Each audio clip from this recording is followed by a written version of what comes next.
2026 সালের জাতীয় সংসদ নির্বাচনের দিনেই একটি গুরুত্বপূর্ণ গণভোটও আয়োজন করা হবে। এই গণভোটের উদ্দেশ্য হল রাষ্ট্র সংস্কারের জন্য জনগণের সরাসরি সম্মতি নেওয়া। ভোটাররা হ্যাঁ ভোট দিলে রাষ্ট্র পরিচালনার কাঠামো, ক্ষমতার ভারসাম্য, নির্বাচন ব্যবস্থা এবং নাগরিক অধিকারের মতো কয়েকটি গুরুত্বপূর্ণ জায়গায় বড় ধরনের পরিবর্তন আসবে। আর না ভোট দিলে দেশের শাসন কাঠামো আগের মতোই থাকবে।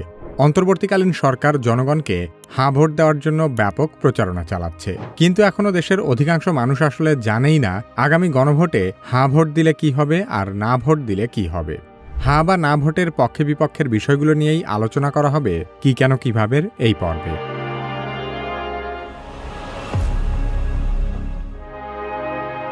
গণভোটের একটি বড় অংশই হল নির্বাচন পরিচালনা এবং রাষ্ট্রীয় সাংবিধানিক প্রতিষ্ঠান সংস্কারের পক্ষে।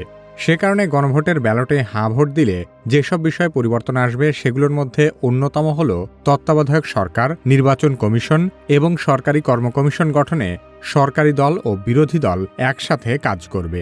সরকারি দল নিজেদের ইচ্ছেমতো সংবিধান সংশোধন করতে পারবে না। সেই সাথে সংবিধানের গুরুত্বপূর্ণ পরিবর্তনের ক্ষেত্রে গণভোটের বিধান চালু হবে।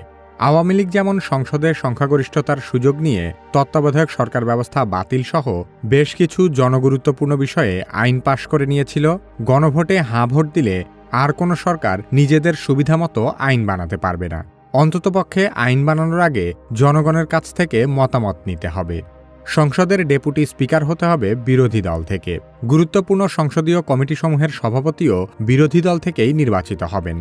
সবচেয়ে গুরুত্বপূর্ণ বিষয় হল একটি দল যত মেয়াদেই ক্ষমতায় যাক না কেন, কোনো দলের কোনো ব্যক্তি সর্বোচ্চ 10 বছরের বেশি প্রধানমন্ত্রী থাকতে পারবেন না। সেই সাথে ক্ষমতার ভারসাম্য প্রতিষ্ঠার জন্য পার্লামেন্টে একটি উচ্চকক্ষ গঠিত হবে। তার মানে একটি বিল আইনে পরিণত হতে হলে শুধু নিম্নকক্ষেই নয়, বরং উচ্চকক্ষেও তা একইভাবে পাশ হতে হবে।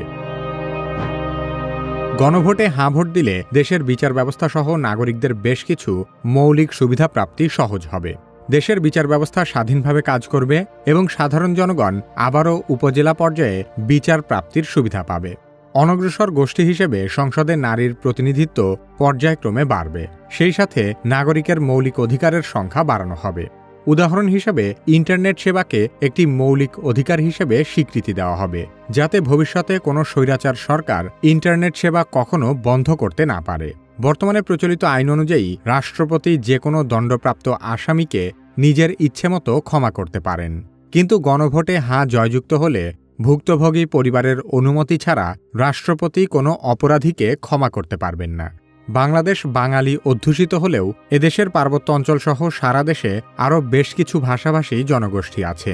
হাঁ ভোটের মাধ্যমে রাষ্ট্রভাষা বাংলার মর্যাদার পাশাপাশি অন্যান্য জাতিগোষ্ঠীর ভাষারও সাংবিধানিক স্বীকৃতি আদায় হবে। তার মানে আপনি যদি চান ভবিষ্যতে কোনো একটি দল সকল ক্ষমতা কুক্ষিগত না করুক, তাহলে গণভোটে হাঁ ভোট দিতে হবে, আর না ভোট দিলে কোনো সংস্কারই বাস্তবায়ন হবে না। গণভোটের সাথে সম্পর্কিত আরেকটি গুরুত্বপূর্ণ বিষয় হল জুলাই সনদ। গণভোটে হাঁ জয়যুক্ত হলে জুলাই সনদের আলোকে সংস্কার কার্যক্রম অগ্রসর হবে। জুলাই সনদ আসলে কি এবং এই সনদ নিয়ে এত আলোচনা সমালোচনা কেন, সে সম্পর্কে জানতে চাইলে কি কেন কিভাবে এই ভিডিওটি দেখতে পারেন। বর্তমান সময়ে এআই না শিখলে আপনি নিশ্চিতভাবেই পিছিয়ে পড়বেন। যারা নিজে নিজে এআই এর ব্যবহার শুরু করতে ভয় পাচ্ছেন, তারা কি কেন কিভাবে একাডেমির এআই দক্ষতা কোর্সে ভর্তি হতে পারেন।